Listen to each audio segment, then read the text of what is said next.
Hello guys, welcome back to G4 Skill. My name is Andrew. So I hope you really enjoy part 1 of the motor museums in Scotland. This time I'll talk about ones across the border in England. Like I said in the last video, get that kettle on, because there's a lot more to cover this one. I mean a lot more. Firstly, I just want to put a massive shout out to my friend Peter, who embarked on the 1400-mile road trip we did back in May in his Volvo 940 GLE. This is pretty much all the museums I'm going to mention here. We saw this back in May. Apart from the commercial one, the day we actually visited that, it was shit. I actually ended up going that down October last year, when I actually got this Astra. The day after I got the Astra, so that's when I visited that. But it was certainly an adventure I'll never forget. And if you are watching this, Pete, thank you very much, my boy. It was a great adventure, I tell you. So then, we'll start off with the expedition that seemingly doesn't look much on the outside, but when you get inside, it is quite something. So, Coventry has a legendary back catalogue when it comes to British motor industry, so it comes as no surprise. They're very proud of their motoring heritage. The museum is open every day from 10 AM until 5 PM, apart from public holidays obviously. It's quite hard to spot from the road. It is nestled away in the street when going past. £14 is the entrance fee, which may sound a bit steep, but trust me in this, it's worth every penny. Even if you're not into cars, the theatrical experience of the spectacle is awe-inspiring. The journey begins in the Victorian age, with the dark lighting, artwork and black and white surroundings of the beginning of Coventry's numerous motoring factories, entirely in keeping with the cars in display. Take a look at this horseless carriage and its striking colour scheme. If memory serves me correct, this one was mentioned as being used in the London to Brighton run fairly recently. Admittedly, I did feel pretty out of my depth during this time period of the motoring vehicle, as some of the cars I've never even heard of before, like this 1912 Siddeley DZ Althorpe Special Camberley. Thank goodness most of the expeditions have an information board next to them, or I wouldn't have a clue what I was looking at.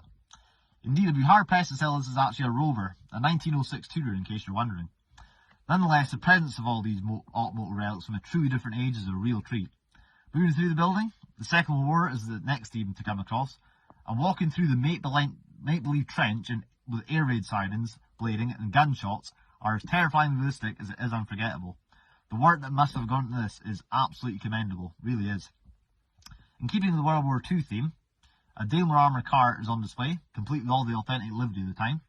And soon after this, a gigantic Daimler limousine, used by the royal family, is proudly shown on display, with the subsequent 50s and 60s vehicles coming thereafter. The 70s is where it goes the extra mile, however, in terms of the overall theatrical experience. Upon entering the picket line, in typical British Leyland striking manner, with the make-believe roaring and shouting from the strikers, you've got a wonderful Triumph Dolomite Sprint and a Rover P6 on display. This is kind of a symbol of British ingenuity and talent at the time, which is totally juxtaposed by the sheer industrial unrest as well. Then, of course, the 1980s and the 1990s come into display. And while the Jag XJ40 on display was lovely, I was more drawn to the minty fresh Peugeot at the time, with an early 405 and an early 306 respectively. These are great cars, and still are to this day. I was rather surprised to discover my mate Peter, if he's watching this, didn't actually know these are built in Coventry, but there we go. From here on, you've got a selection of concept cars, which make them present and correct, and you've also got this dedicated collection of Jaguars, which are in pristine condition. Take a look at this lovely 420G, such a villainous, scary thing, of behemoth of a thing. So, just when you think the museum's now going to an end, whether you've got a fine selection of rally cars and 404s, that'll make you think, that's it, that's come to an end. But no, you'd be wrong. What you are about to see next, as the grand finale, boggles the mind and left me and Peter nearly speechless. Land speed record cars, oh yes. Next level stuff, and came as a complete surprise to both of us. Not only is the mighty Thrust 2 in display in mesmerising glory, the granddaddy of them all, the Thrust SSC, which broke the sound barrier in the Black Rock Desert at 763 miles an hour in 1997, is an awe-inspiring thing to see, it really is. Seeing the scale of this thing actually in person is profound. What a size of a thing. I love it how they've kept it fully unrestored. They've got like the burnt paintwork down the sides. This is actually caused, of course, from the flames coming from the jet engines at full thrust. And of course, I just had to buy myself a corgi model of it, complete with a poster as a memento of what is an astonishing motor museum. I cannot recommend it highly enough. Next up is the British Motor Museum. This is the cathedral of all things British motor car, and is in Gaydon, south of Coventry, where I visited the same day. Be sure to keep a lookout for Astons, Jags and Land Rovers nearby, as the factories are actually literally just round the corner from here. From the huge car park, there's 2 buildings to visit. So the building on the right, this is like the same main centrepiece of the museum, and the entrance fee is £16 for an adult. Now I know this is quite dear, but it grants you access to the museum all year round, which is great. The first hall is a collection of 70s and 80s concepts that never actually made it to fruition, and are presented in striking fashion as seen as this photo. There's some real oddities here. Must be in person to really be appreciated. That MG EXE at the back there, marvellous, really is. Such a shame it never went into production. Speaking of MG, this 1930s model was a real hidden gem of the whole museum in my opinion. The coachwork lines and the colour combination, oh, it's just beautiful. Really did win me over compared to all the other models at the same time. Another notable highlights, you've got plenty. Difficult to be honest, there's that many here. But you've got this racing Jaguar XJC with lovely livery and aero modifications. I mean, just look at that front spoiler. Ooh. There's also film cars here as well. So you've got Fab 1 from Thunderbirds.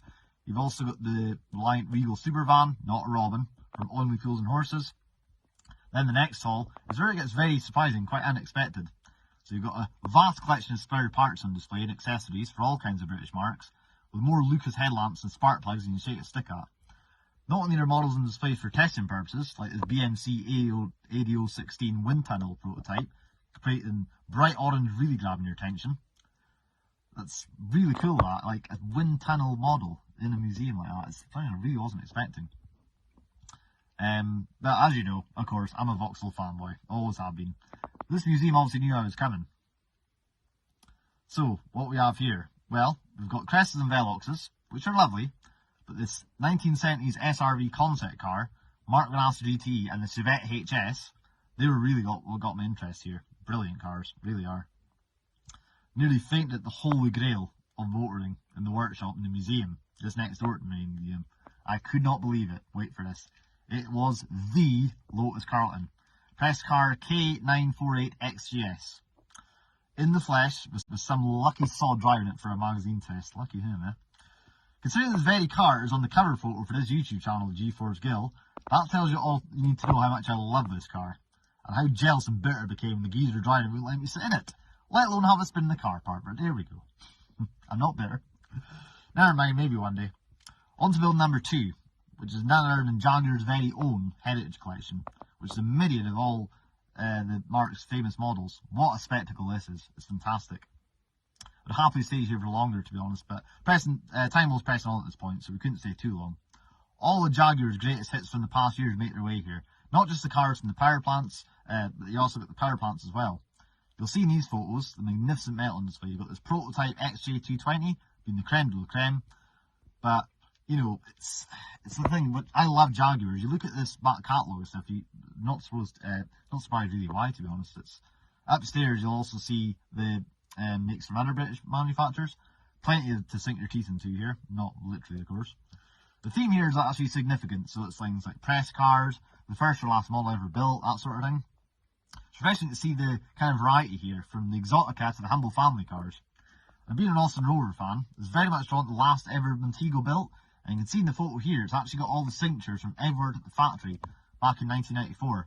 And you've also got the first ever Rover 200 R3 built in 1995. There's also the last ever Metro built with all the signatures again. But, of course, I forgot to take the photo of that one, annoyingly. I was exhausted, I'll be honest. Well, that's for visiting this museum. It was brilliant. There's so much to see. And again, hopefully, I'll be back soon again, in case I've probably missed things. The next place I'd like to talk about is something really quite different. The Great British Car Journey, recently opened in Derbyshire just 2 years ago now. Not only does this museum have a broad range of British models from the past century, but you also get to drive a selection of models as well. This is part of what's called Dry Dad's Car Scheme, where you can drive around a designated test route with an invigilator for 50 minutes at a time. So first off, the museum. Brilliant. It's wonderful. The posters, the artwork, the chronological order of the vehicles on display, second to none. The tour starts with a fleet of Austin 7s, as this represents the dawn of British motoring for the masses. I'll never tire of seeing these little gems. The subsequent generations of British motor car fall through the hall, them being very tightly tied together. You'll notice in the photos that there's barcodes and the information boards next to the cars. The reason for this is when you get entry, you're actually given a mini tablet and headphones, and this will give like a sort of detailed history of the cars in question. Now this is a great idea in theory, but in practice, it's not quite as good, I'm afraid, because when I first went in December 2021, it kept cat night and freezing, so that was a little bit disappointing. But hopefully those teething problems have now been sorted, because I say that was the first time I visited now, over a year and a half ago.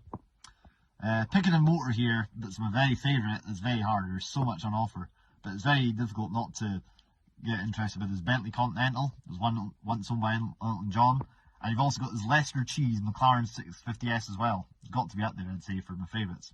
But in terms of realistic buying proposition, something I buy my own money, this immaculate little MG Metro with only 700 miles on the clock, 700, and British Racing Green the right of this photo will really be my pick. Incredibly original, factory fresh, to the point where it still has the original screen wash leaving the factory in Longbridge in 1989 according to Tablet. And who doesn't love red seatbelts? Oh, they're just fantastic. Before we get to mention, there's also a cafe in the museum, highly recommended. The tea offer is delicious, and it's all better for it that the window, of course, you can see a brown Mark II Cavalier L through the cafe window, so happy days. The gift shop is also an irresistible way to spend your hard-earned money in die-cast models, mugs, key rings, postcards, the works. I certainly did. I won't tell you how much I spent. Now for the real treat, driving the cars. Now, here we get going. Unless I'm mistaken, this is pretty much the only motor museum I've heard of, certainly in the UK at least, that you can actually do this. It's pleasing this, in the nanny state the country we have nowadays, full of health and safety and all the rest of it, you can actually do this, but I digress. So you can book the car, drive, the actual drives online, or just ask on the day when you get there. However, I would recommend give the place a call on the day or two in advance, just to make sure they've got the one you're wanting to have it spinning, so it's actually up and running, and not just kind of tucked away in the garage. That's what I did, just to be kind of on the safe side, really. The car is split into following categories, so you've got Classic Collection, Premium Collection, and Luxury Collection, with each level costing a little bit more the further up you go. Or you can buy bundles online, where 2 cars from any group will set you back about £120, and 3 cars from any other group will set you back £155, so just kind of shop around on the website.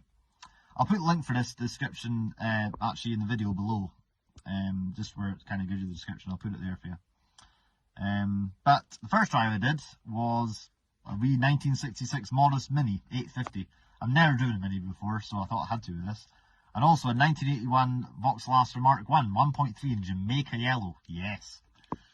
Yeah, I desperately wanted to drive an original Mini ever since I passed my driving test, really.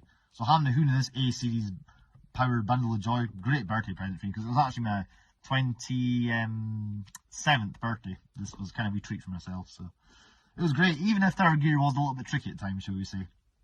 What struck me about this little Mini, though, was just how much room there is inside compared to all the other stuff at the time. It's tiny on the outside, huge amount of space on the inside. Again, Alec Edegonis rightly praised for his mastermind for interior packaging and designed this truly iconic machine. The Mark 1 Astra, though, was of anything even more special, as the sheer rate of these once street furniture went electric on what was the first model what I have in my driveway now, pretty much. What a lovely thing to cat about in. Really was. We've got that sweet 4-speed box. It's kind of meaty, but not overly heavy, non-assisted power steering. Really nice wee thing to drive. Just a pity that the rust has got to pretty much all these nowadays. You're more likely to see a Ferrari F40 nowadays than one of these Mark 1 Astras. So on the second visit I went in May 2022 with friend Peter. I did 3 drives. I had to go in the MG Maestro EFI, the Austin 7 Ruby, and the Rolls-Royce Silver Spirit. The MG Maestro was an absolute cracker to drive. Lovely steering feel, super crisp throttle response, lovely snickety Honda PG1 gearbox, and plenty of poke from the 2-litre fuel-injected lump. I dare say this, compared to my beloved 205 one at the time, which is harder work, as much as I love that car. It's no wonder my grandparents loved their MG Maestro they had back in the 90s. They had a white one, H996 LCS it was. But yeah, the MG Maestro is far removed from the standard Maestro as you can get. Fantastic car. The Austin 7 is a lot of fun, but also quite stressful. The fact you've got cable brakes, which weren't that too much, and the gear shift, which is pretty temperamental, to say the least. But I couldn't turn down a car, what essentially put Britain on the road. I doffed my cap to Herbert Austin. I saved the best to last with the drive in the Rolls Royce. This is a proper event. What a way to travel. Really was.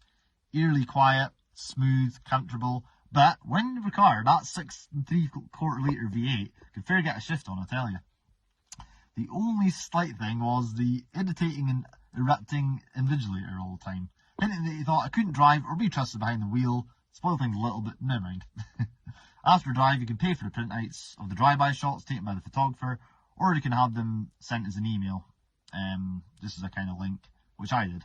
But make me all say, this is a great day out, which no doubt will evoke a great amount of nostalgia for many motorists.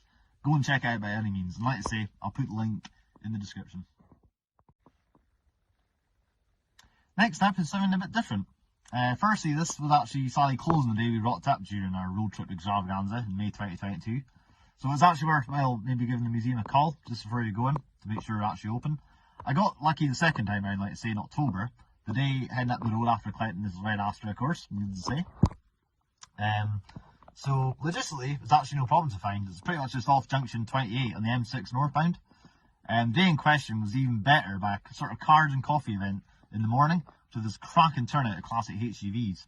A particular highlight being this Volvo 290, which is now incredibly dirty in the UK. All mention has to go to the British Telecom Maestro van in immaculate condition as well. After having a good chat with the attendees, I paid the £10 entrance fee to be met by a truly mesmerising spectacle of heavies from the early to the late 20th century. The hall itself is very brightly lit and very welcoming. The museum has recently been renovated in 2019, and it's clear to see this from the cleanliness of the place, the warmth, and also the touchscreens on display as well, giving information of all the vehicles. So the exhibits are in chronological order, starting from the left, although you can start with the model on the right, it's up to you. It's kind of like a loop, the way it's kind of arranged. I did the former, so I went left, starting off the incredible steam engine to the beautifully restored Green Goddess fire engine.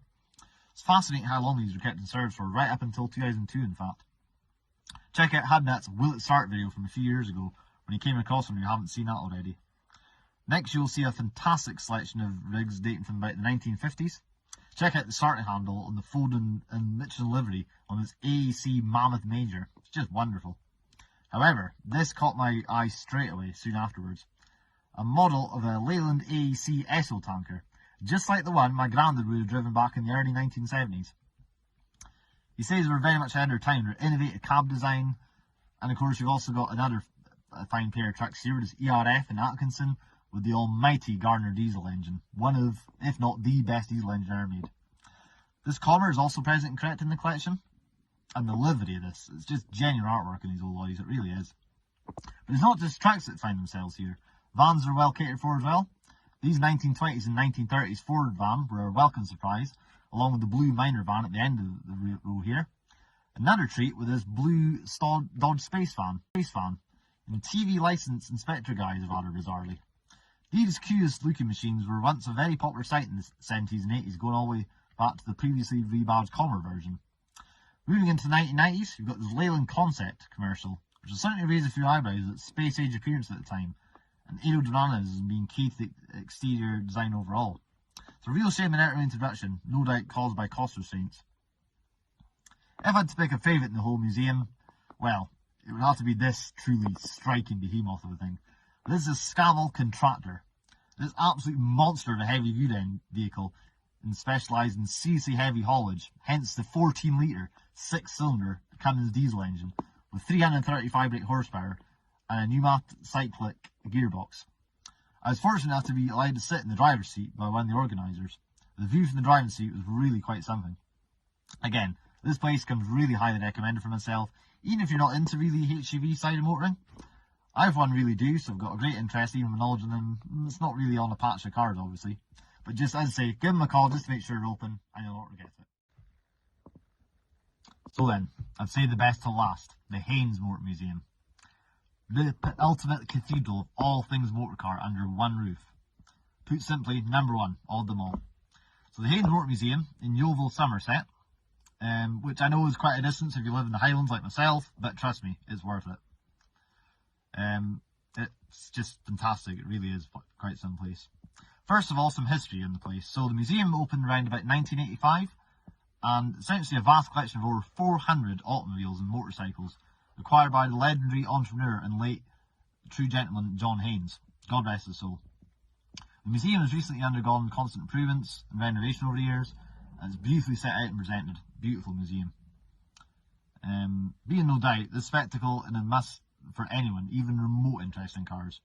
Exciting builds as soon as you set foot in the door. You've got a Ford RS200, yes, the internal beast that partially be blamed for the banning of Group B rallying in 1986, and you've also got this BTCC Renault Laguna racer as well.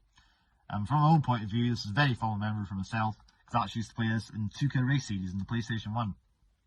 So these are the first layouts to have a look at for opening the cinema-style door to the start of the journey here. There is simply too much to list in this video to do it justice, but I'll highlight my favourites the best I can and get across the sheer variety. So, you've got the humbler side of motoring. You can see this from the various shots here of Vauxhalls, BL models, Fords, Roots Group, parked right next to each other. This perfect setting, the lighting and the artwork capturing the periods spot on. A real gem of sighting was this Modus 8 in a workshop, setting that really does make you wonder what it's like to be stepped back in time, the mid-20th century surroundings. I could have spent all afternoon looking through the boxes of parts, miscellaneous items in the walls there. Speaking of encapsulating the period of time perfectly, the pictures on the walls behind this MG and bullnose Modus are wonderfully captured to the point where you find yourself thinking this is actually an art museum. The music playing in the background adds to this. Now we get onto the more exotic machinery here, and my word, there's a lot to see. You've got this 1930 Alfa Romeo 6C 750 with simply exquisite coachwork and master double red camshaft 6-cylinder powerhouse, which at the time was just unbeatable. And you've also got this 1960 Ferrari 250 GT, which is bound to make you weak at the knees, the sheer beauty of the thing. The real treasure trove in this great place, however, is the Americana display further on the tour. Again, sorry for not mentioning the other wonderful cars in the show here, but I simply cannot emphasise the coolness and presence of these American cars enough. Seriously. And this is coming from a lover of Italian motors, remember? The photo here shows the sheer breadth of machinery from a time when the richest nation on earth was also the most confident and exuberant car design. Period. So, where to begin? With this Cadillac V16, dear lord. Bearing in mind this comes from a time of the Great Depression, this magnificent beast would have been near the ultimate status symbol, certainly from a military point of view anyway. The lashes of chrome, enormous headlights, you've got a prominent hood ornament, and the sheer scale thing catches off guard, it really does. Did for me anyway. Just a pity I couldn't hear the V16 firing at, but maybe one day. What I saw next was nearly life-changing, without wanting to sound too dramatic. Never have I seen a car in my lifetime that has generally made me speechless for a good minute and then stopped me dead in the tracks. It was this, a Duesenberg Model J. Ho ho ho. The grandeur and presence of this automobile is like nothing else I've come across. The colour suited it perfectly. In many ways, it was a pity that the Auburn Speedster and the Cord 812 parked next to it were almost overshadowed by this behemoth. And these are both groundbreaking cars in terms of engineering prowess and design, remember. The Auburn for its novel at the time supercharger for its performance credentials, and the Cord for its aerodynamic silhouette, namely. And that's the thing. Nowadays, hypercars and exotic machinery, they're almost 10 a penny, and they're widely available to see anyone on social media and television. Dare I say it, they've almost got boring of hearing that something like, I don't know, a faster Tesla that's come onto market. But remember, back in the 1930s, getting up close to cars like this, let alone driving them, would have been truly unique from a time when Corse and Heart was still relatively commonplace and candlelight. To see it is to believe it, and that pretty much sums up the Haynes Motor Museum. It is the best of the best, and I really hope I can go soon again. So then guys, that sums up my best motor museums in England and the whole of the UK. Comes as no surprise that the Haynes Motor Museum is an all-time favourite. But not just that, I just wholeheartedly recommend all the places I mentioned in these videos. Whether petrol or not, they're a great fun to go to. The time, the effort, the detail the organisers put into these places cannot be underestimated, and I just cannot thank them enough. So, I hope you really enjoyed these videos, and I hope you've obviously enjoyed it as much as I've working on it and getting the photos all together. As usual, be sure to like and subscribe, and I'll see you again. Bye bye guys.